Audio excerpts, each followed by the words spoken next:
그래서 오늘 이야기할 주제는 복음이라고 하는 주제예요.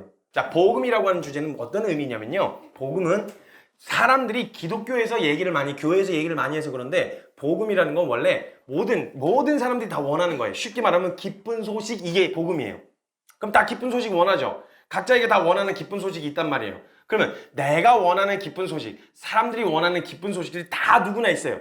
교회에서 말하는 기쁜 소식과 사람들이 말하는 기쁜 소식, 그 말은 원하는 게 다를 뿐 모두가 다 그걸 원한다라는 거예요. 그래서 복음이라고 하는 단어는요, 원래 기독교적 용어가 아니라는 거예요. 근데 교회에서 말하는 기쁜 소식은 뭔가? 라는 이야기를 좀 알려면 이야기를 좀 풀어가야 되는데, 여러분, 하나님도 없고 복음도 없고 은혜도 없이 인생 잘 살아갖고 우리 인생 가운데 뭐가 남는지를 한번 보여드릴게요. 그러면 왜 교회에서 이야기하는 복음이 예수님이어야 하는구나, 왜 예수님을 보내셨다고 성경에다 기록해 놓으셨구나 라고 하는 걸 여러분이 쉽게 알 수 있을 거예요. 그럼 하나님 없이, 그 복음 없이, 예수님도 없이 저와 여러분 인생 잘 살아갖고 그 인생 끝에 뭐가 남는지를 한번 보여드릴게요. 보여주고 나면 그래서 예수님 아니면 안 된다고 말하는 거구나, 그래서 성경을 우리에게 주신 거구나 라는 걸 알 수 있을 거예요. 자, 인생을 짧은 시간 좀 할 텐데요. 여러분이 대한민국이라는 나라에서 태어났어요. 대한민국이라는 나라에서 태어나서 걸음마 뛰고 말 뛰면요, 그때부터 여러분은 무한 경쟁에 던져져요. 그쵸? 경쟁을 해야 돼. 싫든 좋든 경쟁해야 돼요. 원하든 원치 않든 해야 된단 말이죠. 그래가지고 그 한 7살쯤 되면요, 거기 이제 초등학교에 입학을 해갖고 그때부터 한 12년 정도를 같은 교과서로 막 같이 경쟁을 한단 말이에요. 그죠? 여러분들 막 그렇게 지금 하고 있는 것처럼. 근데 초등학교에 입학을 하고 나면 초등학교쯤에 한번 선생님들이 숙제를 하나씩 내줘요. 장래희망 적어와라, 이런 숙제 내주는 거 한번 해본 적 있어요? 너 장래희망이 뭐니? 이런 숙제 해본 적 있어요? 저는 이런 거 많이 받아봤었거든요. 요즘에 하는지 모르겠는데 초등학교 때 장래희망 얼마 안 됐으니까 다 기억나겠죠? 초등학교 저학년 때 장래희망 쓰라고 하면 보통 뭘 써갔나요? 장래희망. 요리사? 요리사. 또 경찰. 경찰. 검사. 야, 멋있다. 검사. 나와야지 검사. 한국에서 또 사자 들어가는 직업이 또 굉장히 이제 이상적인 직업이잖아요. 검사, 변호사, 그다음에 이제 뭐 판사, 그다음 의사, 뭐 이런 거 있잖아요. 물론 뭐 이제 집사, 권사, 전도사 이런 거 말고 보통 선호하는 그 사자 들어가는 직업 있잖아요. 저 때만 해도 막 대통령이요, 막 외교관이요, 우주비행사요, 막 이런 거 많이 나왔거든요. 저 때만 해도 막. 그래서 막 초등학교 때 장래희망 써오라 그러면 막 대낮에나 일단 멋있어 보이는 거 써요. 멋있어 보이고 될 수 있냐 뭐 없냐 이런 거 계산 안 하고 써요. 근데 재밌게요, 중학교만 딱 올라가잖아요. 꿈이 한 차례가 휙 걸러져요. 왜일까요? 뭐 좋아하는 게 바뀔 수도 있는데 대부분 현실을 봐요. 현실이 될라나? 의사? 여러분 조금만 기싸봐요. 판사? 판사. 판사는 아니요. 이런 생각이 찾아 들어올 만큼 중학교 올라가면 꿈이 한 차례가 휙 걸러져요. 현실을 보거든요. 현실을. 여러분이 보기에도 여기 지금 중고등학생들, 중고등학생들이 같이 있는데 여러분 보기에도 초등학생들 나이 어리죠? 애기처럼 보이죠? 여러분이 보기에도. 우리가 보기에 여러분이 그런데 여러분들도 보기에 그러지? 애들 볼 때 초등학생들 보면은, 그죠? 그래가지고 애들 지 상반신만한, 상체만한 책가방 메고 실내화 가방 지 하반신만한 실내화 가방 들고 앞으로 쏟아지듯이 이렇게 뛰어다니는 애들 있잖아요. 신호등 앞에서 막 이렇게 막 뛰어다니고 문방구 앞에 가갖고 막 100원짜리 막 200원짜리 막 불량식품 사먹고. 어쨌건 중학교만 올라가도 꿈이 한 차례가 휙 걸러지는데, 그 초등학생 여러분이 보기에도 그 어린 아이들이요, 중학교 올라가는 그 사이만 해도요, 이거 아닌가? 현실적으로 이게 될까? 이런 생각이 벌써 딱 찾아 들어온단 말이에요.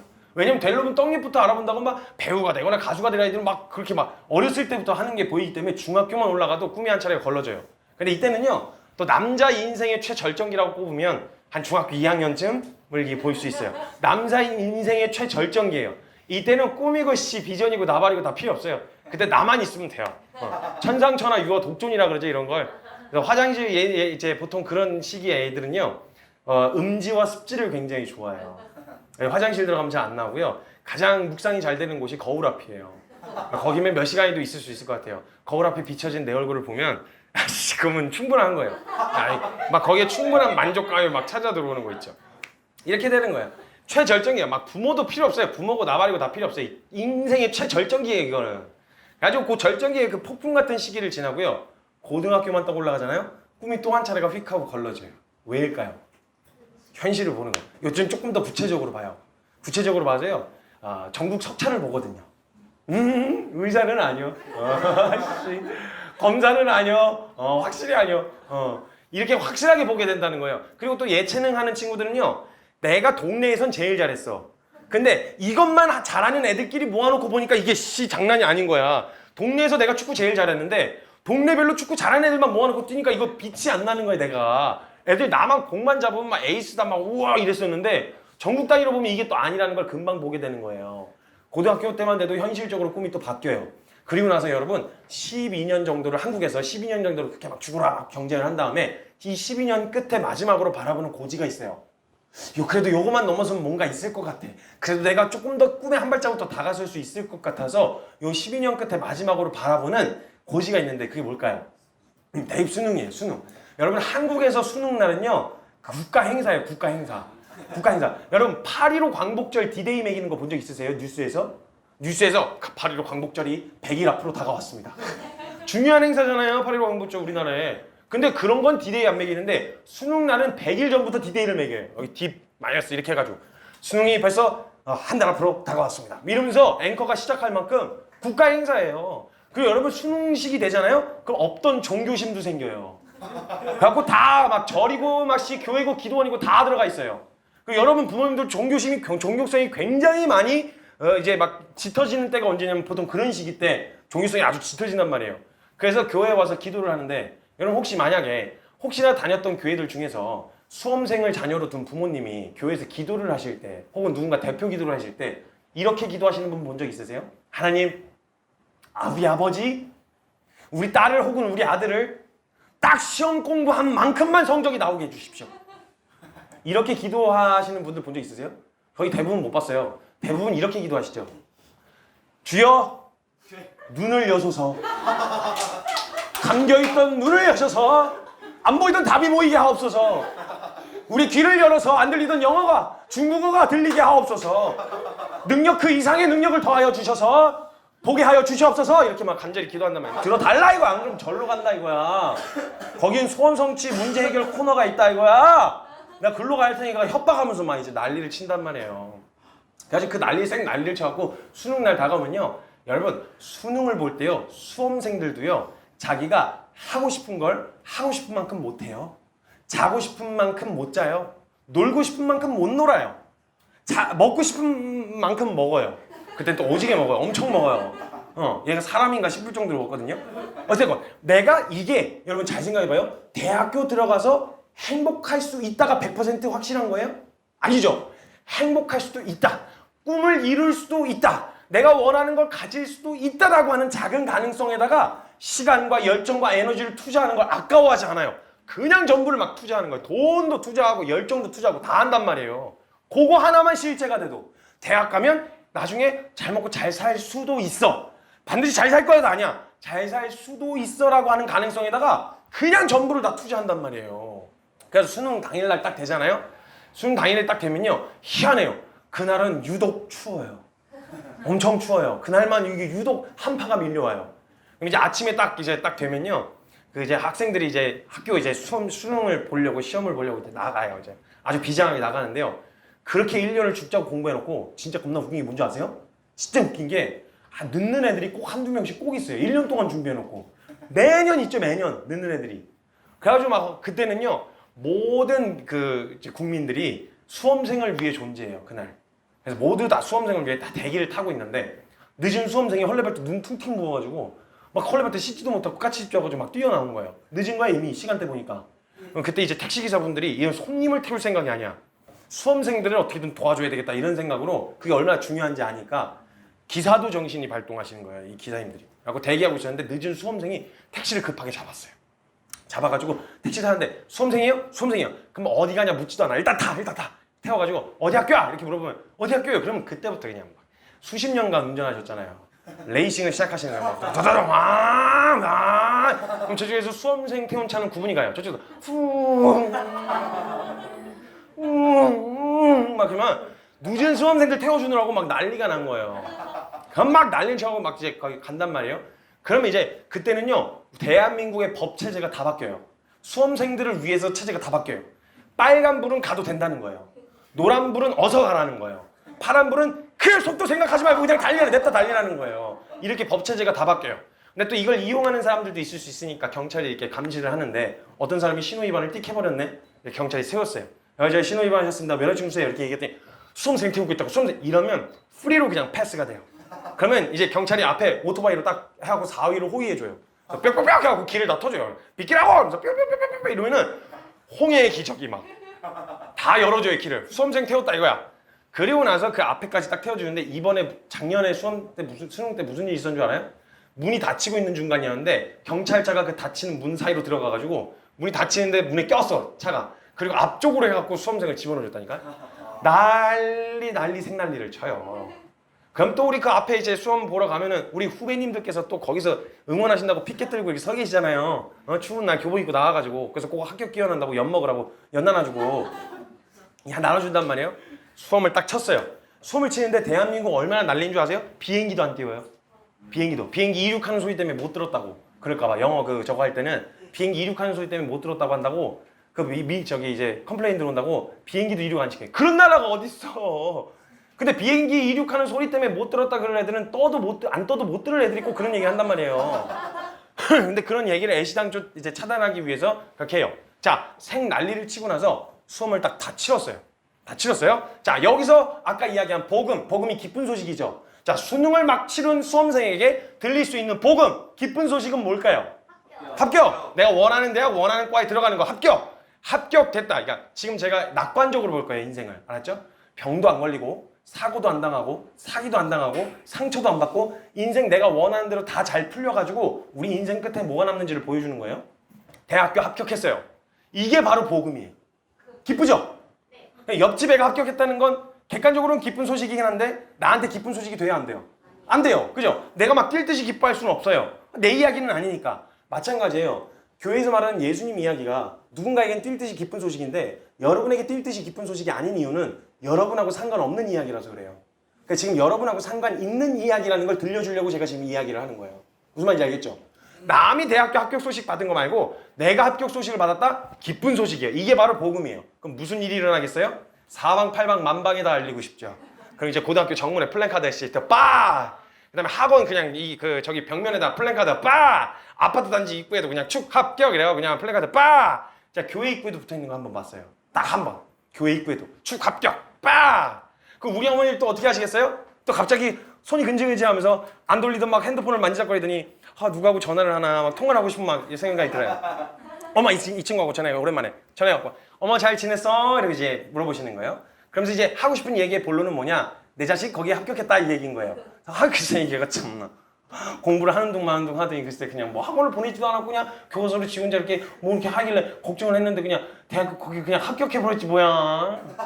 어이없어.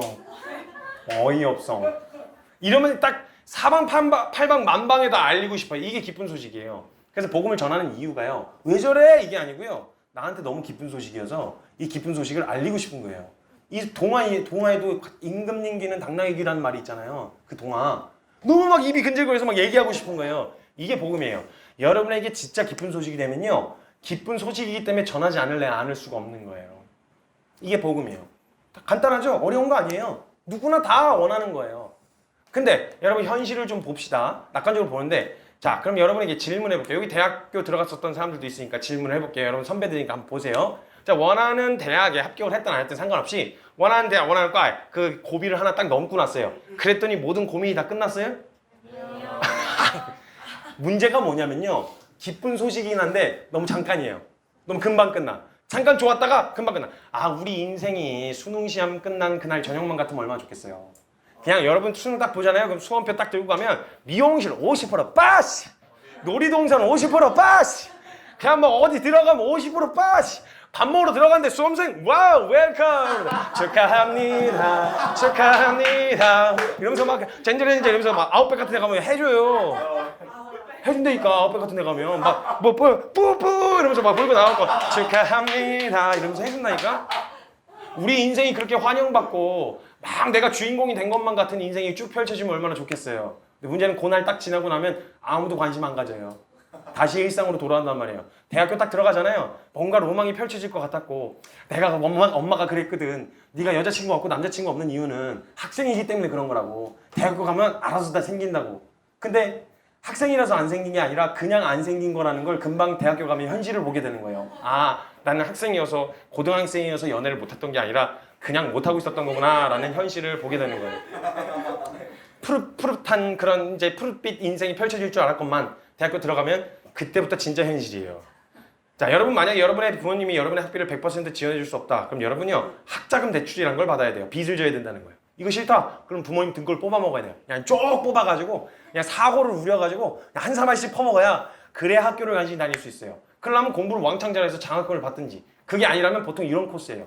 그것도 싫다. 그럼 여러분이 아르바이트해서 여러분이 돈 모아갖고 학교 다녀야 돼요. 제가 딱 그 케이스였거든요. 해외로 공부하러 가려고 돈을 모으는데 6개월 동안 반지하에서 원룸에서 살면서 반지하에서 돈을 아르바이트해서 돈을 모았는데 비행기 티켓값 모았어요. 아, 뭐 어디서 공과금 나가야 되지, 뭐 차비 나가지, 뭐 식비 나가지, 뭐 쭉쭉 나가니까 남는 게 없어. 이렇게 된단 말이에요. 그러면 이 대학교 생활을 통해서요 뭔가 즐겁게 생활하고 뭔가 있을 것 같았는데 뭔가 없다라는 걸 발견해요. 너무 일시적인 거죠. 자, 그럼 그 다음에 이건 날 행복하게 해줄 수 있을까? 날 만족시킬 수 있을까? 하고 그 다음으로 바라보는 고지가 있어요. 뭘까요? 취업이죠. 취업해야죠. 아, 그거 하려고 대학교 들어갔는데. 그럼 이 취준생이 들을 수 있는 기쁜 소식, 즉 복음은 뭘까요? 원하는 직장에 들어가는 거. 들어가는 거. 원하는 시기에 원하는 직장에 들어가는 거. 오케이. 기쁜 소식을 전하겠습니다. 원하는 직장에 원하는 시기에 딱 붙어버렸어요. 복음이죠. 무슨 일을 하겠어요? 만방에 알리고 싶어요. 그럼 또 이제 대학교 정문에다 플랜카드 빡축 합격 막 이래가지고 또 플랜카드. 우리 어머니들 또 갑자기 손가락 근질근질 하면서 오늘 이번에 여기에다 전화해야겠다 해서 전화해서 어머 글쎄 잘 지내? 아유 글쎄 뭐 얘가 그냥 대학교 다니면서 그냥 놀고 다니면서 그냥 술 퍼먹고 다니고 놀고 다니는 줄 알았는데 글쎄 그냥 뭐 학원도 제대로 안 다니고 뭐 이래가지고 뭘 해준 게 별로 없는데 글쎄 그냥 붙어버렸지 뭐야. 어이없어. 이렇게 되는 거예요. 복음은요 전해야 하기 때문에 전하는 게 아니고요 전할 수밖에 없어서 전하는 게 복음이에요. 제가 여러분들한테 이야기하는 건 아유 그냥 해야 되니까가 아니라 이게 저한테 막 너무 기쁜 소식이니까 그래서 전할 수밖에 없어서 막 전하는 거예요. 근데 문제는 뭐냐면 직장에 들어갔다. 직장에 들어가서 원하는 직장에 들어가면 모든 고민이 끝나냐? 집에 가서 부모님께 꼭 물어보세요. 직장에 들어가셨더니 아니 취업난이라서 취업하는 거 자체가 얼마나 좋은 시기예요 지금. 그렇죠? 근데 취업 자체도 동경의 대상이 될 수 있는데 취업한 부모님께 한번 물어보세요. 가서 취업했더니 모든 고민이 다 끝나셨냐고. 직장생활 하던 사람 있나? 직장생활? 네, 직장생활 취업해서 회사 다녔더니 어떻게 모든 고민이 다 끝나셨어요? 시작이에요 여러분 시작. 여러분 직장은 내가 원하는 직장을 선택할 수 있는데 그 빌어먹을 상사를 내가 고르지를 못해요. 어떤 상사가 어떤 놈이 있는지 알 수가 없어 거기. 아니, 들어가잖아요. 월요일부터 금요일까지 죽어라 일을 해요. 죽어라 일을 합니다. 뭐 하려고? 이틀 놀라고. 토일 이틀 놀라고. 월요일부터 금요일까지 뭐 어디 갈 수가 있나 뭘 할 수가 있나 약속을 잡을 수가 있나 저녁에 시간이 비어도 아침부터 내내 나가 있으니까 다음날 출근 때문에 또 밤늦게까지 뭐 하지도 못하잖아요. 월요일부터 금요일까지 죽어라 일을 하는 이유가 뭐냐? 토일 이틀 놀라 그런단 말이에요. 날짜는 달라도 대부분 다 비슷해요. 뭐 주중에 쉬는 사람 자영업 하시는 분들은 주중에 쉬겠지만 보통 한 이틀 정도 놀아요. 이틀 정도 놀라고 월요일부터 금요일까지 죽어라 일을 해요. 근데 우린 크리스찬이잖아요. 토일 어디 가요? 교회 가요. 월요일부터 금요일까지 죽어라 일하고 토일 좀만 열심히 있잖아요. 수요일도 불러제껴요. 좀만 더 열심히 있으면 금요일도 불러제껴요. 조금만 열심히 있으면 막 토요일 모임도 있고요. 막 주일날 해갖고 일주일에 4번을 교회에 있으면 뭘 할 수가 있나 어디 갈 수가 있나. 조금 뭐 휴가 좀 맞춰고 나 주말 껴갖고 어디 가려고 어디 주일 성수를 빼먹고 가냐고. 그러다 아주 막 그냥 저주받는다고 막 이러면서 막 협박을 하니까 어디 갈 수도 뭘 할 수도 없는 거예요. 그렇게 막 시달리니까 그래서 직장인들이요 주임 다시 오시는 것보다 더 간절하게 기다리는 날이 있어요. 뭐냐면 평일 중에 빨간 날. 요 날을 아주 간절하게 기다려요. 간절하게 평일 중 빨간 날. 그래서 회사원들이요 탁상 달력 같은 거 놓잖아요. 탁상 달력 보면요 새해 첫날 제일 먼저 하는 게 평일 중에 빨간 날이 며칠이나 있는지를 체크를 해요. 오 황금 연휴. 그래서 아마 이 시기쯤 되면요 뭔가 획기적인 성취감 이런 거는 그 이후부터는 아마 별로 이렇게 크게 펼쳐지진 않을 거예요. 대학교에 합격했다든지 취업을 했다는 이런 막 성취감 같은 건 별로 없고 그렇게 크게 많이 없고 대부분 이런 짜잘한 즐거움 이런 걸 추구하면서 살아요. 잠깐 즐거울 수 있는 거. 그래서 이렇게 표시하면서 하는데요. 제가 진짜 충격적인 거 아마 5년 전이었어요. 5년 전. 제가 이제 강의를 하려고 하는데 정말 충격적인 거 봤는데 달력을 보는데 12월에 연말이 되면 빨간 날이 퐁당퐁당 많잖아요. 12월에 가장 큰 행사가 뭐게요? 크리스마스잖아요. 그죠? 크리스마스. 진짜 크리스마스예요. 이제 2016년 달력을 딱 펼쳤는데요. 2016년 12월 25일 주일이었어요. 여러분 지금 이게 여러분에게는 별로 크지 않아도 회사원들에게는요. 살 소망이 끊어지는 고통이에요. 그대로 뭐 그 대체 연휴가 있는 것도 아니고 막 이거 막 완전 살소망이 막 끊어지는 막 고통이 찾아들어요. 근데 어떻게 살아야지. 얼른 빨리 정신을 차렸어요. 어차피 우린 크리스찬이잖아요. 크리스찬 크리스마스 때 어디 가요? 교회 가요. 주일날은 어디 가요? 교회 가요. 그냥 2번 갈까 한 번에 몰아서 갔다 이렇게 위로를 금방 삼았어요. 그래 또 금방 또 빨간 날이 있으니까. 그래갖고 달력을 딱 펼쳐서 신년이 기다리고 있잖아요. 1월 1일. 그래갖고 이제 달력을 딱 펼쳤죠. 근데 이 멍청이가 놓친 게 있어요. 크리스마스부터 1월 1일까지는 딱 7일 차이예요. 크리스마스의 요일이 신년 1월 1일의 요일이에요. 그래서 1월 1일 딱 펼쳤는데 주일인 거예요. 여러분 이거 체감할 수 없는 그 고통을 여러분 느끼게 되실 거예요. 살 소망이 끊어지는 거예요. 어떻게 살아야 될지 잘 모르겠는데 어떻게 살아야지. 그래가지고 위로를 삼았어요. 우린 크리스찬이잖아요. 그래서 1월 1일 날 어디 가요? 교회 가요. 송구영신 예배드리러. 주일날은 어디 가요? 교회 가요. 2번 갈 것도 한 번에 몰아갔다 이렇게 위로를 삼았어요. 그렇게 위로를 금방 삼을 수 있었던 건 대한민국의 대명절 중 하나가 금방 있잖아요. 설날, 그죠? 까치까치 설날은 어저께지만 우리 설날은 오늘이요! 그래가지고 이제 달력을 딱 펼쳐가지고 달력을 딱 봤어요. 근데 그날 진짜 2017년 설날이 어떻게 돼 있었는 줄 아세요? 금, 토, 일. 망했어. 이제 더 살 소망도 없고 어떻게 위로를 받을 수가 없어. 이제 세상에 정말 덧정 없고 주님 오셔도 될 것 같아. 이래가지고 막 구름 타고 오신다 그랬으니까 자꾸 기웃기웃거리면서 구름 어디 안 떴나 이러면서 막 찾아보러 다니. 이렇게 된단 말이에요. 그래서 평일날 빨간 날을 그토록 간절히 원해요. 죽자고 이래가지고 월요일부터 금요일까지 내내 이래가지고 그냥 그렇게 소소한 그 여름 휴가 간신히 영끌이라 그러죠. 영혼까지 끌어모아갖고 다 갖다 붙여가지고 한 4박 5일 휴가를 갔는데 4.5초라 그러죠. 눈 감았다 뜨니까 끝났어. 어느덧 회사야. 이런 정서들이 여러분이 곧 맞이하게 될 결론이라는 거예요. 그리고 또 직장인들이 한 달 중에 가장 기다리는 날이 뭘까요? 부모님들이 가장 기다리는 날. 월급날. 월급날을 가장 기다리죠. 여러분 나중에 금방 경험하시게 되실 텐데요. 아르바이트만 해도 금방 경험하실 텐데 월급이요? 스쳐가요. 여러분 옆에 여러분 주머니에 머물러 있지 않아요. 금방 스쳐가요. 그래갖고 띠링 해갖고 이렇게 기분 좋아갖고 딱 보면 그때부터 띠링 나가기 시작해요. 핸드폰 요금, 차 있으면 할부 나가야 되지, 집 살면 월세 나가야 되지, 뭐 쭉쭉쭉 나가고 남는 게 없어. 그래서 무릎을 탁 치면서 여러분이 금방 깨달아. 이건 뭐 진리를 몰라도 깨달을 수 있는 게 있어요. 아, 나는 돈을 벌고 있던 게 아니라 쓴 걸 갚으면서 살고 있었구나 라는 걸 깨닫게 돼요. 여러분 숨만 쉬어도 돈 나가요. 여러분 아세요 그거? 그냥 이러고 돌아다니면 그냥 띠링 하면서 돈이 나가는 거예요. 그걸 깨닫게 된다는 거예요. 근데 여러분 이 직장 생활을 하는 사람들이요 그때부터 운명인 줄 알고 받아들이면서 살거든요. 받아들이면서 사는데요. 제가요 사람에게는요 해야 된다라는 필요성이 있으면 내가 원하든 원하지 않든 어떻게든 해내는 에너지가 있다라는 걸 금방 보게 됐어요. 여러분 봐봐요. 여러분들에게 똑같은 에너지가 있는데 내가 필요하다 해야 된다라고 하는 필요성만 딱 느끼면요 힘드냐 안 힘드냐 어렵냐 아니 이런 거 계산 안 해요. 그냥 한다니까요. 이런 에너지가 충만해요. 제가 그걸 어디서 봤냐면 여러분 지옥철 타봤어요 아침에? 지옥철? 버스 만석이든 지옥철 여러분 진짜 아침에 출근 시간 때 지옥철 타면요 제가 그 마해 구간에서 살았던 적이 있었거든요. 마해 구간, 지하철 마해 구간 인천 부평에서 제가 살았었어요. 마해 구간이라 그래요. 거기가 어마어마하게 사람들 많은데 아침에 제가 겨울이었는데 강의를 하러 가는데 눈이 너무 많이 와서 차 가져가면 안 되겠다 이래서 지하철을 타고 천안까지 가기로 했어요. 인천 1호선부터 천안까지 뚫려 있으니까 천안까지 가야 되겠다. 3시간 좀 넘게 걸리더라고요. 그냥 일찍 출발해서 가야겠다고 아침 6시에 나왔는데 문제는 저와 같은 생각을 한 사람들이 다 지하철 타러 왔을 거 아니에요. 그러니까 눈치 싸움 실패한 거죠. 그래가지고 갔는데 어느 정도로 지옥철이었냐면 계단까지 줄을 서 있는 거예요. 눈이 어마어마하게 왔거든요. 저 지하철 어떻게 탄지 기억이 안 나요. 태워줬어요 사람들이. 저 그냥 가만히 서 있었는데 막 밀려가지고 눈 뜨고 보니까 지하철은 아니었어요. 그리고 이렇게 와서 타서 보니까 지하철 아니었어요. 그래서 안에서 타서 가는데요. 와 정말 꽉 차 있어요. 어느 정도로 꽉 찼었냐면요. 제가 태어나서 저희 부모님하고 되게 친밀한 사이거든요. 근데 제가 태어나서 저희 부모님하고도 얼굴을 그렇게 가까이 맞대어 본 기억이 별로 없어요. 간단한 허깅 정도는 했어도 제 부모님 얼굴을 이렇게 가까이 맞대고 30-40분 있을 이유가 뭐 있겠어요. 생판 처음 보는 사람 얼굴을요 30-40분 동안 이렇게 가까이 맞대고 이분이 아침에 뭘 드시고 오셨는지도 알 수 있어요. 그만큼의 거리예요. 호흡을 하실 때마다 제가 같이 쉬어야 돼요. 들숨 날숨을 같이 하지 않으면 제가 이분의 이산화탄소를 제가 다 들이마실 수도 있는 거예요. 그래서 내쉴 때 후후후 들이마실 때 이렇게 같이 마셔요. 들숨 날숨을 같이 해야 된다는 거예요. 환장하기는. 그래갖고 이러고 꽉 찼었는데 그때 또 롱패딩 막 입고 있으니까 겨울이니까 오로지 그 지하철에서 나오는 소리라고는 롱패딩 부딪히는 소리밖에 안 들려요. 재밌는 게 뭔지 아세요? 그렇게 불편하고 그렇게 어려운 환경인데요. 누구도 불평불만을 안 해요. 야, 씨, 우리가 개 돼지요?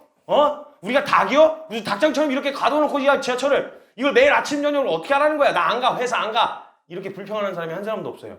해야 되니까 아무도 불평불만 안 하고 다들 그냥 가만히 있어요. 운명인 것처럼.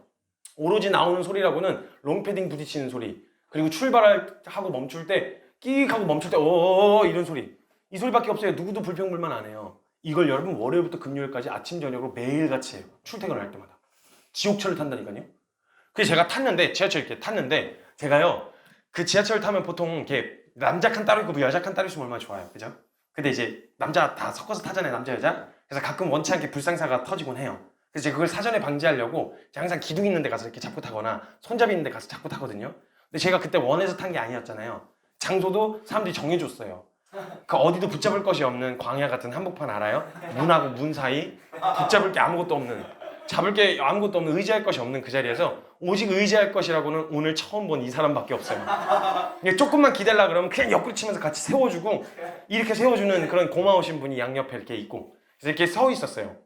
근데 지하철을 막 타고 가는데 막 덜컥덜컥 하니까 막 이렇게 좀 흔들리잖아요. 근데 앞에 계신 자매님이 서 계셨는데, 앞에 계신 자매님이 자꾸 이렇게 덜컹할 때 지금 뭐 이렇게 불편하다는 기색을 보시는 거예요.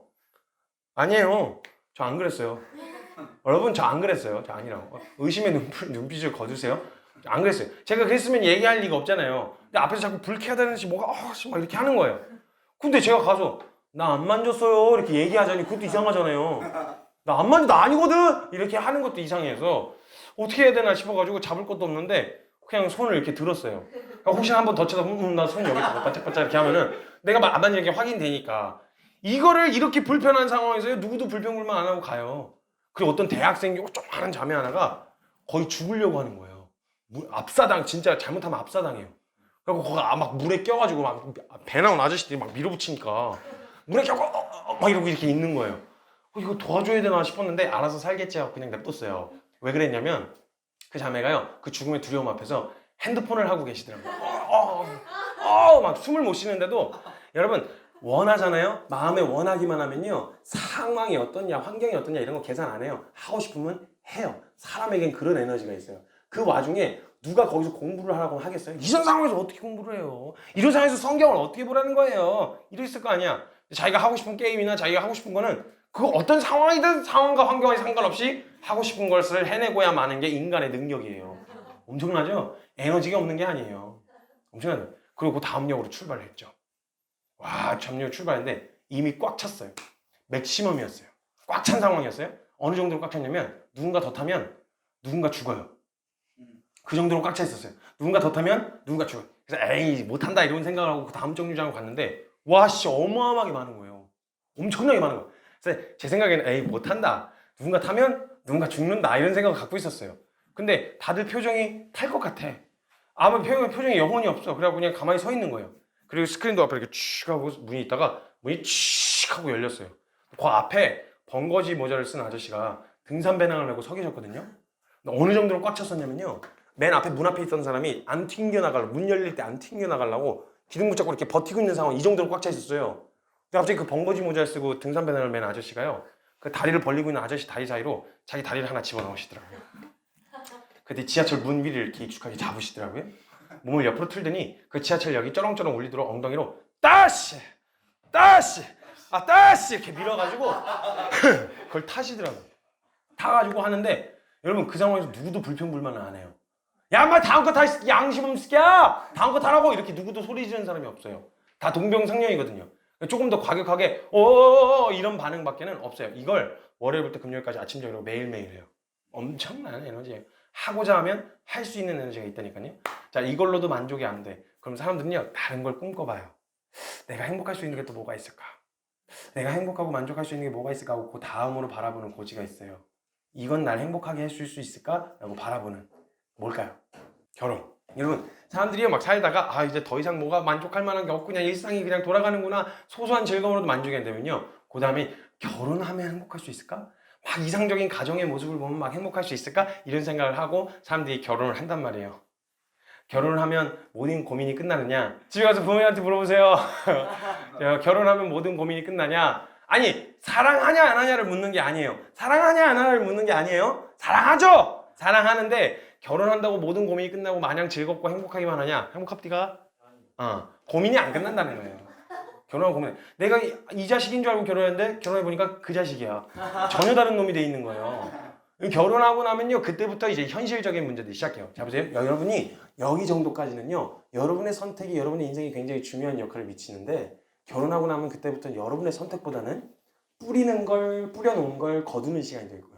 여러분 마음대로 못해요. 가고 싶은 대로 휙휙 방향을 바꾸질 못해요. 결혼을 딱 하고 나면 그때부터 그 맞춰가는 과정이 얼마나 치열한지, 여러분 부모님들 싸우시는 거 보면 대단한 걸로 싸우는 게 아니에요. 아주 사소한 걸로 그냥 막 거의 죽일 듯이 싸우신단 말이에요. 특히 싸우는 주제 중에 딱 그 크게 또 하나가 두드러진 게 하나 있는데, 경험하신 분도 있을 거야 아마. 양말 갖고 싸우는 거 본 적 있으세요? 양말? 부모님들이 양말 갖고 싸우시는 거? 그 양말을 벗어서 빨래통에 넣을 때 제발 좀 이렇게 제대로 벗어갖고 온전히 벗어서 좀 놔라. 뒤집어 까놓지 말고 제발 두 번 일을 하지 않게 양말 좀 온전히 벗어서 놔라. 이렇게 얘기하는 걸 10년이 넘도록 안 고치는 거예요. 나중에 열 받아갖고 열이 받다가 그 아저씨 양말 저 신을 때부터 그냥 거꾸로 뒤집어 신든가, 벗을 때 그냥 홀라당하면 정상으로 돌아오게, 이렇게 해가지고 막 그런 거 갖고 싸우고 아주 치열하다는 거예요. 고민 안 끝난단 말이죠. 그러다가 시간이 좀 지나면요, 이상하게 나 비스무리한 애가 하나 나와 있어요. 하는 짓거리 보면 꼭 나예요. 비스무리한 애가 하나 나와 있는 거예요. 근데 그게 왜 그런 거냐면요, 엄마의 저주가 임해서 그래요. 엄마의 저주. 엄마가 딸들에게 보통 말 지지도 안 듣고 진짜 열받게 하고 짜증나게 하면요, 엄마가 할 수 있는 최고의 저주가 있어요. 뭐냐면 지지배야. 꼭 네 같은 딸 낳아라. 꼭 네 같은 딸 낳아가지고 네 똑같이 한번 당해봐. 이렇게 저주를 퍼부어요. 그 저주는요 100% 이루어지는 저주예요. 그래서 꼭 지 같은 거 낳아요. 근데 그 어머니가 딸에게 왜 그런 저주를 하셨겠어요? 그 어머니의 어머니께서 그 어머니에게 그런 저주를 하셨는데 그게 100% 이루어진 걸 경험하셨거든요.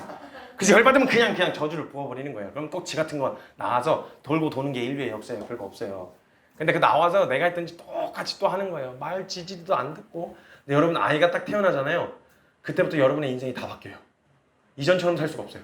아이가 이게 딱 나오는 순간 다 바뀌어요. 그때부터는 그냥 모든 게 다 아이에게 초점이 맞춰져서 살아야 돼요. 아이가 그냥 막 얘가 알아서 태어나서 지가 알아서 크면 얼마나 좋아요. 응애 하고 딱 태어나갖고 아침에 응애 이러고 지가 기어가갖고 분유 다 먹고 지가 기저귀 체크하고 갈아입고 이렇게 하면 얼마나 좋아요. 하나부터 열까지 다 해줘야 된단 말이에요. 다. 그래가지고 이제 막 다 해줘야 되는데, 여러분 그래서 이제 키우는데 한번 보세요. 여러분 육아할 때요, 남자든 여자든 육아를 하실 분들에게 물어볼게요. 아이를 키울 때 대학교 졸업장 필요할까요? 아니 혹시 필요할지도 몰라요. 서울대 그 젖병학과 이런 데 가가지고 분유 황금 비율로 타는 법 이런 거 배워야 뭐 이렇게 하지. 근데 설명서만 봐도 충분히 할 수 있겠죠. 그렇죠? 그래서요, 키우다 보면 우울증이 와요. 왜냐면 내가 뭐 하려고 그렇게 열심히 살았지? 그게 나쁜 일이라는 게 아니라, 아이 키우는 일이 잘못됐다는 일이 아니라, 비천한 일이다 이런 게 아니라, 나 뭐 하려고 이렇게 죽자고 경쟁하면서 살았지? 이런 막 우울증이 찾아온단 말이에요. 여러분 애기 안고 다니시는 엄마들 보면, 여러분 볼 때 화장기 없이 얼굴 수수하신 분들 많잖아요. 왜 그런 줄 알아요? 화장 안 하고 싶어서 안 하는 게 아니에요. 화장 안 하고 싶어서 안 하는 게 아니에요. 귀찮아서 안 하는 게 아니에요. 화장을 하면 애가 몰라봐서 그래요. 우리 엄마 아니라는 거예요. 당신 누구냐는 거예요. 그래서 막 우니까, 낯을 가리고 막 우니까 놀래가지고 그냥 화장 지우고 나타나면 엄마구나 이러면서 이렇게 하니까 화장을 못 하는 거예요. 그러니까 자기 시간, 자기 여유 이런 걸 못 하게 된단 말이에요. 그때부터 막 엄청나게 치열하게 예민해지고 서로 싸우고, 밖에서 또 일하던 남편이 들어와서 하면은 안에 있었던 속상함 막 다 이야기하면, 스트레스 받았던 남편이 또 집에 와서 막 이렇게 막 그 위로도 못 받고 이런다. 그러면 이제 애는 울지, 남편 와서 밥 달라고 찡찡대지. 그러면 이제 막 최고의 딜레마에 빠지게 되는 거예요. 남편 밥 달라고 찡찡대지, 애는 울지, 옆에 칼은 있지. 누굴 담글까 하는 생각이 막 찾아들어오는 인생 최고의 딜레마에 빠지게 된다는 거예요. 치열해요 인생이. 그렇게 하고 막 했던 짓 똑같이 딱 하고 이제 애들이 자라요. 자라서 대학교 가면 또 내가 부모님 등골 뽑아 먹었던 것처럼 내 등골 뽑아다가 해줘야 되고 쭉쭉쭉 가요. 그리고 취업하고 결혼까지 했어요. 힘들다. 이 얘기를 하려고 여기까지 온 거예요. 여러분 요쯤 되면은 이제서야 여러분이 여러분의 시간을 가질 수 있는 여유가 생겨요. 그것도 뭔가 여러분이 돈을 제대로 잘 모아놓고 사기, 사고, 병 이런 거 안 들고 잘 모았을 때야, 이쯤 돼서야 여러분이 여러분의 시간을 보낼 수 있는 여유가 생긴다는 거예요. 옛날엔 준비한다고 그런 시간 못 보냈고, 나중엔 내가 뿌린 거 거두느라고, 책임지느라고 못 거뒀고. 제가 어떤 나이 드신 분을 한번 만난 적이 있어요. 그분이 이런 얘기를 하시는데, 제가 그 얘기를 듣고 지금 이 내용을 청소년들에게 하고 다녀요. 너무 충격받았어요. 그분은요, 엄청난 돈을 많이 모아놓으신 분이셨어요. 돈이 안정적이에요. 엄청 많다는 것보단 안정적이고요. 고위직 공무원이었어요, 남편분은. 그래갖고 정말 안정적으로 잘 살았고요. 오로지 자식을 위해 사셔가지고 자식도 잘 커가지고요. 뭐 방송국의 아나운서가 됐어요. 그리고 결혼해가지고 너무 좋은 며느리도 얻어가지고 너무 싹싹하게 너무 잘 사는 거예요. 너무 잘 사는데 이분이 나누시는 이야기를 듣고 제가 충격을 받았어요. 이분이요 어느 날 이제서야 내 인생을 살게 됐구나 라고 하는 생각을 갖게 돼서 버킷리스트처럼 적으셨대요. 적으셔가지고 적었는데 첫 번째가 세계여행이었대요. 그래서 아들내미한테 세계여행이라는 걸 보여주고 알려줬더니 이거 엄마가 나 지금까지 키워줬는데 내가 이거 해주겠다고 이러면서 이 세계여행 내가 시켜주겠다고 해서 이제 내가 다 원하는 나라 얘기만 하라고 해요. 다 끊어주겠다고 하는 거예요. 그리고 한도 없는 카드를 하나 주면서 마음껏 원하는 만큼 쓰라고 사고 싶은 거 사라고 이렇게 했대요. 이런 효도 받아도 보고 싶고 하고도 싶은 마음이 들잖아요. 응? 근데 이제 어머니가 그 카드를 받으셔가지고 사정없이 긁기 시작하는 거예요. 사정없이 다 샀어요. 다 풀로 막 구두, 신발, 옷, 가방 뭐 다 산 거예요. 그리고 인천국제공항으로 세계여행을 출발하는 해외여행을 출발하는 당일날 인천국제공항으로 출발하려고 나갔는데 모든 게 다 새 거죠. 그래서 오랜만에 높은 구두도 딱 신고 캐리어 딱 들고 문을 딱 열고 한 발자국 딱 내딛는 순간 갑자기 오른쪽 무릎 연골이 들어갔다 나왔다 들어갔다 나왔다 들어갔다 나왔다 이러시더래요. 갑자기 무릎이 왜 이래요? 이래갖고 깜짝 놀래가지고 힘을 이쪽에다 쥐는 순간 오랜만에 높은 구두를 신으셔가지고 발목이 90도로 접혀버린 거예요. 그 자리에 바로 주저앉았는데 알고 보니까 골다공증이 있으셨던 거죠. 주저앉아버렸어요. 주저앉아가지고 소리도 못 지르고 그러고서 주저앉아가지고 지금까지 못 가셨어요. 해외여행을.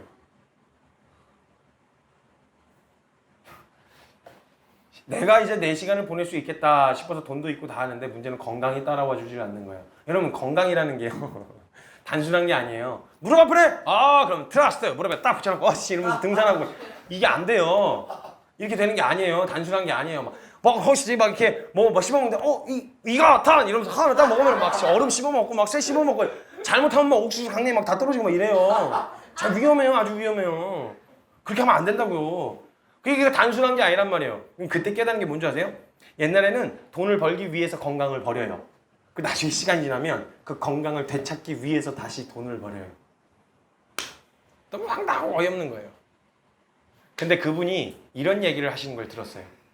선생님, 저요 사람들이 갖고 싶어하는 거 다 가졌어요. 집도 가족들 이름을 한 채씩 다 있고요. 차도 있고 빚도 없고 이미 저 죽을 때까지 펑펑 쓰고도 남을 수 있는 재산 모아놨고요. 사람들의 인정과 평판도 다 좋아요.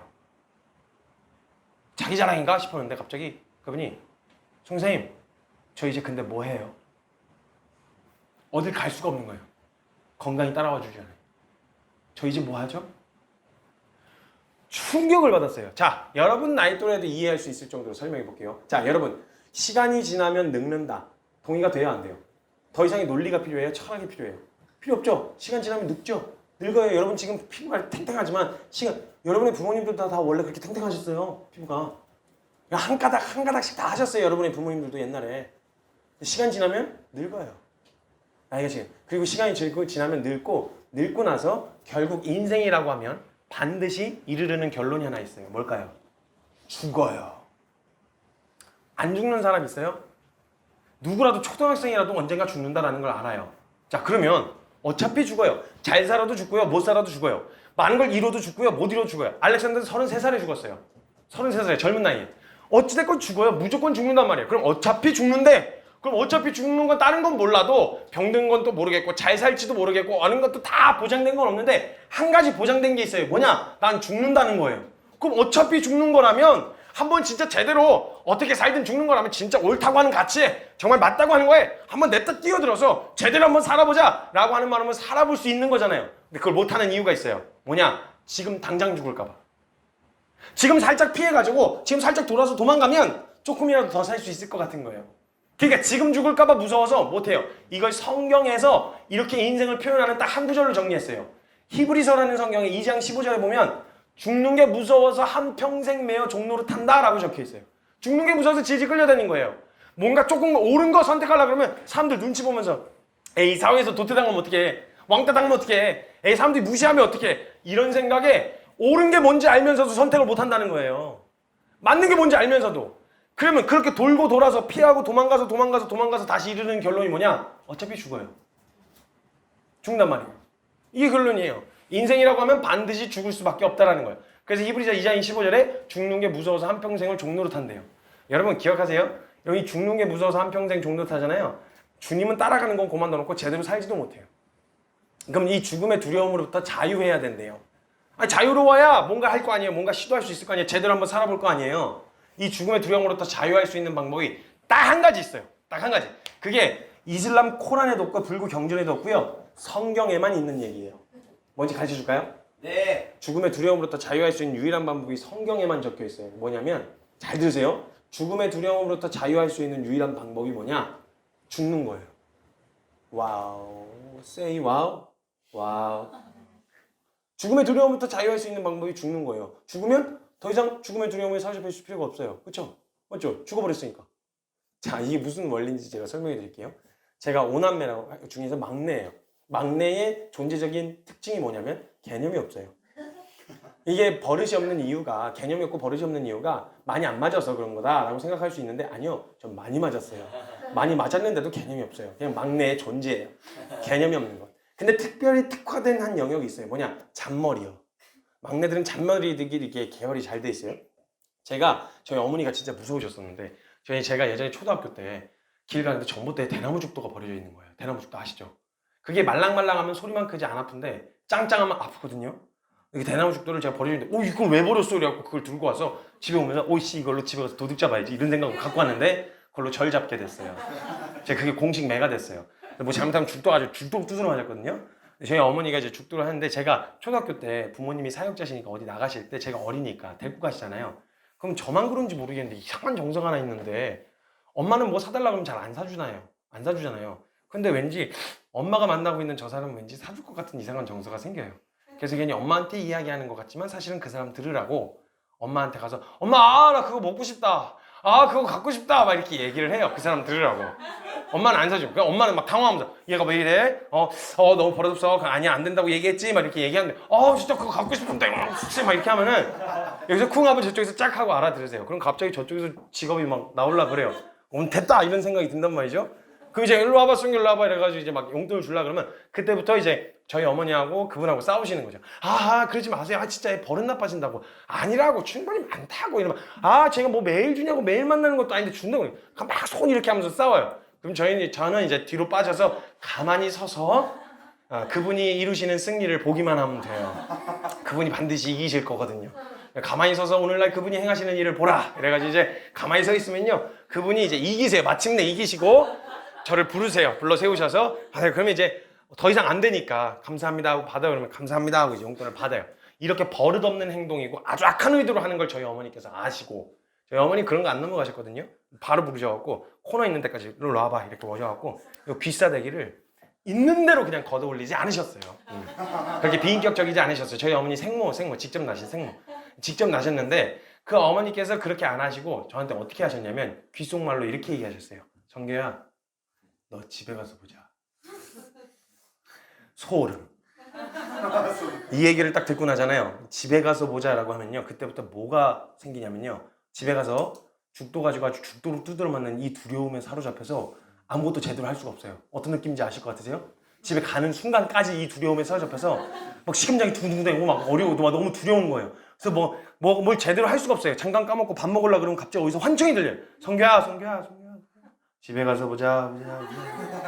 그럼 막 속이 막 차고 얹힐 것 같고 막 토할 것 같단 말이에요. 자, 여러분 이거 초등학생도 제가 물어봤을 때 대답했거든요. 자, 이 집에 가서 죽도록 두드러 맞는 이 두려움으로부터 자유할 수 있는 유일한 방법이 있어요. 뭘까요? 여러분이 대답해보세요. 집에 가서 죽도록 두드러 맞는 이 두려움으로부터 자유할 수 있는 방법이 있어요. 뭘까요? 집에 가서 두드러 맞고 나면 더 이상 그 두려움에 사로잡혀 있을 필요가 없겠죠? 그렇죠? 그러니까 죽도록 막 사로잡혀 있었는데 죽도록 맞고 나면 그 다음에 이제 더 이상 사로잡혀 있을 필요가 없잖아요. 그죠? 다시 나댈 수 있는 용기가 생기는 거예요. 원래대로 돌아오는 거죠? 그 두려움까지는 막 긴장해갖고 막 이러고 있었는데 두드러 맞고 나면 그 다음부터는 자유하는 거예요. 이런 마찬가지의 원리라는 거예요. 죽으면 더 이상 죽음으로 협박하는 게 안 통하겠죠. 죽었는데 뭘? 근데 문제가 있어요. 죽으면 도대체 어떻게 자유를 누리냐고요. 다시 살아야 되잖아. 죽음에 대해서 두려움을 자유하려면 죽으면 어떻게 자유를 누리겠어요. 문제는 우리가 죽었다 살아날 능력이 없다라는 거예요. 죽었다 살아날 능력 있는 사람. 어떤 이단도요 죽었다 살아날 능력이 있다고는 얘기 안 해요. 왜냐면 사람들이 죽여볼 거거든요. 안 죽는다 그런 건 오랫동안 기다려야 되는데 죽었다 살아날 능력이 있다라고 하는 거는 그 얘기하면 잘못하면 죽여버릴 수도 있기 때문에 그래서 그런 얘기는 무서워서 참아 못해요. 어떤 이단도. 죽었다 살아날 능력이 없어요. 이게 저와 여러분의 문제예요. 그 두려움으로부터 자유하려면 죽어야 돼요. 근데 죽었다 살아날 능력이 없어. 그러니까 그냥 평생 끌려다니다가 죽는 수밖에 없어요. 인생 그냥 그렇게 살다가 죽는 게 그게 인생이에요. 그러면 그때부터 성경을 보기 시작하잖아요. 여기까지 딱 알고 그 다음부터 성경을 보기 시작하면 그렇기 때문에 예수님이 오셨다라고 이야기를 해요. 성경에 뭐라고 이야기하냐면요. 죽는 게 무서워서 한평생 매어 종로로 타는 자들에서 끝나지 않고요. 자들을 놓아주려 하심이니 자유롭게 해주시려고 했다. 누가? 예수님이. 그럼 예수님이 오셔서 하신 일이 뭐냐? 예수님이 오셔서 죽음의 두려움에 사로잡히는 자들을 놓아주시려고 오셔서 하신 일이 예수님 오셔서 뭐 해주셨죠? 죽으셨어요. 그리고 죽으신 다음에 끝났어요? 아니요. 다시 사셨어요. 부활하셨어요. 이 사실에 대해서 이루신 다음에 야 믿기만 해. 너가 이 사실을 믿기만 하면 내가 이루는 이 모든 게 다 넣게 될 거야 라고 이야기를 하신 거예요. 믿기만 하라는 거예요. 자, 근데 여기서 이야기하면 또 이런 생각해요. 에이 2000년 전에 예수님 죽으셨다면서요. 그때 죽으신 거랑 지금 나랑 무슨 상관이에요? 이런 얘기를 한단 말이에요. 자, 잘 생각해 보세요. 자, 여러분 만약에 준현 선생님 10억을 빚졌다고 한번 생각해 보시죠. 10억 돈 10억 갚을 능력이 있어요 없어요? 없어요? 자, 그럼 10억을 빚졌는데 갚을 능력이 없으니까 법적으로는 갚아야 되는 의무가 있죠. 그쵸? 그래갖고 빚쟁이들이 안 갚는다고 막 쫓아와갖고 새끼가 갚으라고 뭐 눈값 팍! 막막 7천에다가 콩팥 8천에다가 너 다 뽑아버려 막 이래갖고 막 협박을 하면서 막 공격을 했어요 막. 근데 어쩔 수 없어요. 왜냐면 물리적으로 수갑을 채우고 묶여있는 건 아니지만 법에 의해서 묶여있잖아요. 갚아야 되잖아요. 그러니까 그렇게 끌려다닐 수밖에 없었단 말이에요. 그걸 너무 불쌍히 여긴 제가 준현 형제의 10억을 갚아주고 싶은 거예요. 근데 제가 만약 준현 형제의 10억을 갚아주려면 어떻게 해야 되겠어요? 제가 제 이름으로 입금을 하면 기부가 돼요. 그쵸? 준현 형제의 10억, 준현 선생님의 10억을 갚아주려면 제가 누구 이름으로 갚아줘야 돼요? 준현 선생님 이름으로 갚아줘야 되는 거예요. 그래서 예수님이 어떻게 오셨어요? 인간의 옷을 입고 오신 거예요. 이 땅에 인간의 옷을 입고 오셨단 말이에요. 그럼 10억을 준현 선생님 이름으로 갚아줬어요.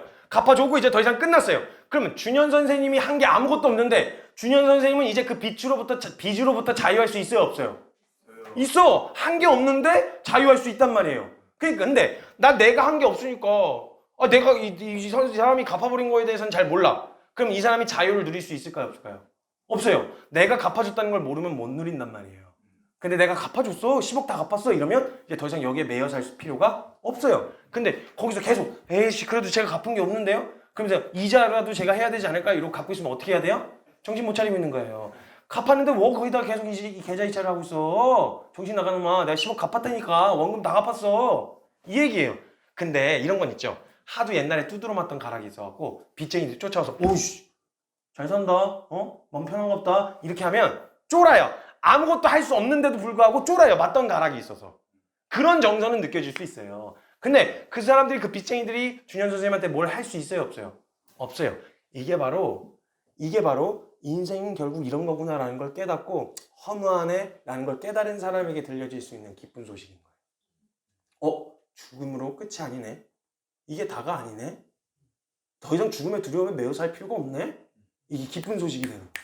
이걸 들려주시려고 예수님이 인간의 옷을 입고 오셔서 계속 얘기하셨던 거예요. 그래서 예수님이 뭐라고 얘기하셨냐면 성경에 요한복음이라고 하는 성경 내내 나는 생명주로 왔어. 난 너에게 생명주로 왔어. 살려주려고 왔어. 안 그러면 너희가 죽음의 두려움에 계속 끌려다닐 수밖에 없으니까 그냥 살다가 어른들이 살던 삶 그대로 똑같이 그냥 그렇게 살다가 죽을 수밖에 없는데 내가 살려주려고 온 거야. 생명주 왔어. 그 얘기를 해주시는데 제일 그 얘기를 싫어하는 사람이 누군지 아세요? 유대인들. 요즘 말로 하면 성도들이요.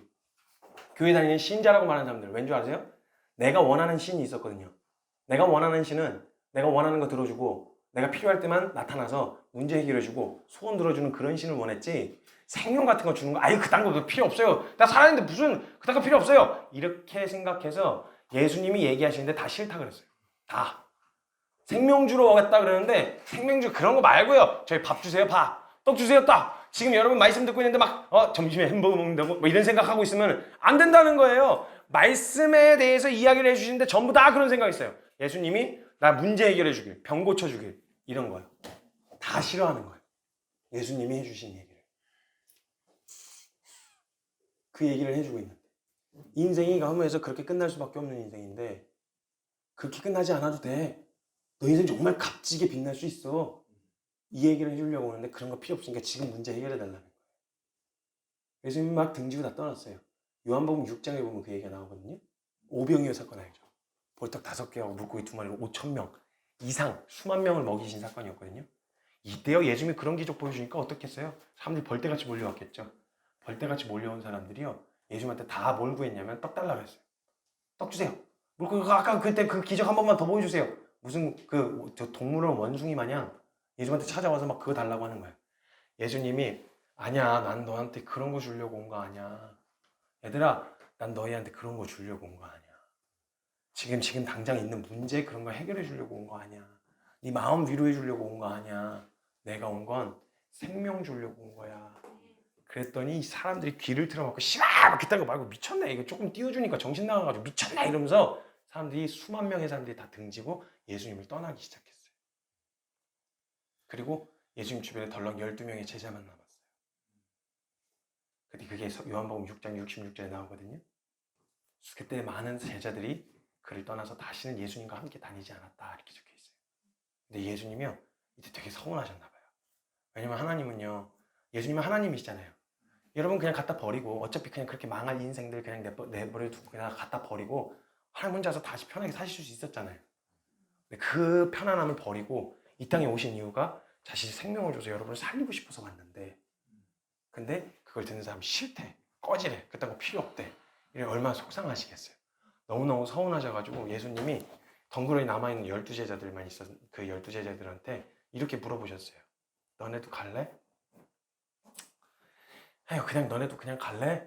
내가 그런 거 들어줄 수 없다 그럼 그냥 너희도 갈래? 그렇게 물어보셨어요 예수님. 근데 거기 앉아있었던 제자들이 다 낙심했죠. 사람들이 다 떠나가니까. 거기 있었던 한 명 베드로라고 하는 사람이 예수님이 너무 속상하셔서 어깨가 축 처진 채로 형 너네도 갈래? 가도 돼. 난 그런 거 들어주려고 온 게 아니거든. 그럴 능력이 없어서가 아니라 그런 걸 들어주려고 온 게 아니기 때문에 그래. 이렇게 물었더니 베드로 선배님이 그 사도 제자가 뭐라고 얘기하냐면 예수님 에이 무슨 말씀하시는 거예요. 저 예수님이 처음 나 쫓아오라고 그러셨을 때 요즘 너 나 따라오면 돈 많이 벌게 해줄게. 너 나 따라오면 내가 성공하게 해줄게. 너 나 따라오면 내가 너 유명하게 만들어줄게. 이렇게 얘기해서 저 따라온 거 아니잖아요. 저 그냥 예수님 좋아서 쫓아온 거예요. 근데 제가 어딜 가요? 상관없어요. 그런 거 없어도. 있으면 좋지만 없어도 상관없어요. 왜냐면 그것 때문에 예수님 따라온 거 아니니까. 괜찮아요. 이 말을 성경에 뭐라고 적어놨냐면 주여 영생의 말씀이 주께 있사온데 우리가 주를 떠나 어디로 가오리까? 예수님 좋아서 온 거예요. 저 교회요? 예수님 믿으면 뭐 저거 할 것 같아서 아니요. 예수님 좋아서 온 거예요. 예수님 더 알고 싶어서 온 거예요. 예수님이 주려고 하셨던 거 받으려고 온 거예요.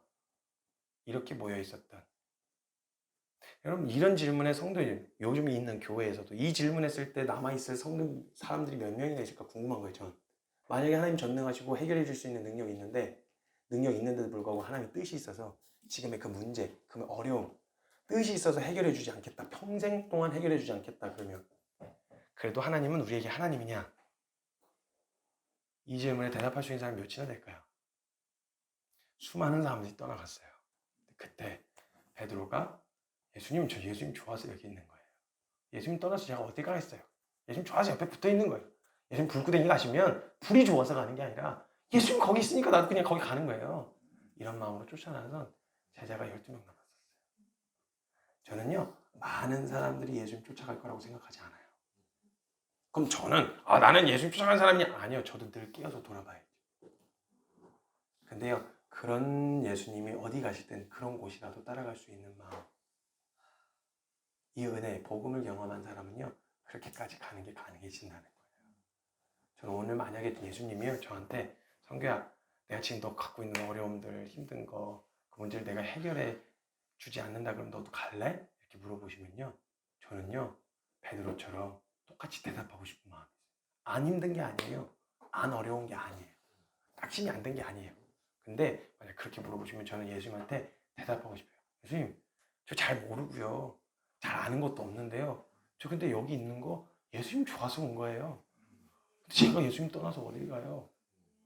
그 고백 시간 잠깐 같이 같이 기도합시다. 여러분 어떤 마음일지 저도 그 과정 안에서 그런 고민들도 있었기 때문에 어떤 마음일지 알 수 있어요. 여러분 강요하고 싶지도 않아요. 이 길 가는 거, 주님 따라가는 거 좋아서 가야지, 미치서 환장해서 가야지, 억지로 끌려가는 거 저 보고 싶지 않아요. 여러분은 어떻게든 교회에 있게 하려고 되도 않는 거짓말 하면서 여러분들한테 야 괜찮아, 그냥 즐겁게만 놀아, 재밌게만 있어, 이렇게 하고 싶지 않아요. 여러분들에게 진짜 들려주고 싶은 게 있어요. 재밌게 놀고 즐겁게 하지만 여러분들에게 꼭 들려주고 싶은 이야기가 있어요. 왜냐면 제가 그 이야기 듣고 살았거든요. 만약에 선생님에게 하나님, 예수님이 야 내가 만약 너 원하는 거 들어주지 않는다 그러면 너도 갈래? 저한테 제가 배운 복음은요, 저에게 예수님은요, 예수님이 나에게 뭘 해주신 게 기쁜 소식이 아니고요, 저에게는 예수님이 기쁜 소식이었어요. 여러분에게도 예수님으로부터 받은 무엇, 하나님께 기도했더니 뭐 응답받았다라고 하는 이거 말고요, 여러분이 하나님으로부터, 하나님이, 예수님이 여러분의 기쁜 소식이 되셨으면 좋겠어요. 그걸 경험하고 나면요, 선생님들이 왜 이렇게 좋아서, 왜 이렇게 미쳐서 이 길 가는지, 왜 선생님들이 그토록 여러분 붙들고 같이 기도하면서 야 그래도 예수님 만나야 돼, 야 그래도 예수님 믿어야 돼, 야, 이 안에 진짜 정말 기쁜 소식이 있어 라고 이야기하는, 왜 우리가 그렇게 사는지 여러분이 알 수 있게 될 거예요. 그러니까 여러분 같이 보고 배우세요. 들려달라고 이야기해 주세요. 억지로 데려가고 싶지는 않지만 여러분들이 알려달라고, 나가 알고 싶어요. 부모님 때문에 억지로 끌려다니는 거, 그런 거 원하지 않아요. 저 진짜 만약에 믿는다고 하면 제가 원해서 믿고 싶어요. 부모님에 의해서 신앙생활 하고 싶지 않아요.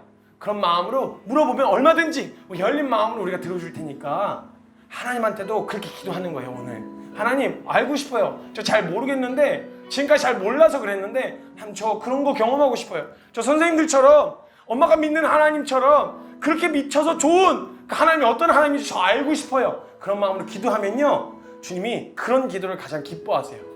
기도하면서 하나님 저 가르쳐 주세요, 하나님 알고 싶어요, 하나님 복음이 뭔지, 예수님이 누구신지 저 가르쳐 주세요, 그런 마음으로 기도하면 주님이 가르쳐 주실 거예요. 우리 그런 마음으로 하나님 앞에 기도하고 간구할 때 하나님 앞에 간절히 기도하셨으면 좋겠고, 우리 선생님들은 우리 학생들 같이 위해서 기도해 주시면서 정말 예수님 만날 수 있도록, 여러분에게 복음이 된, 여러분에게 은혜가 된 그 은혜가 이 아이들에게도 동일하게 은혜가 되고, 저와 여러분에게 기쁜 소식이 된 이 복음이 동일하게 청소년들도 뒤집어 놓을 수 있는 믿음의 증인들이 일어날 수 있도록 같이 그렇게 기도하면서 축복하면서, 마음 주시는 분들은 가서 얹어서, 손 얹어서 기도해 주셔도 되고, 그렇게 우리 청소년들 위해서 함께 기도하며 나아갔으면 좋겠습니다. 기도합시다. 하나님 감사합니다. 주님, 하나님 우리 아이들 하나님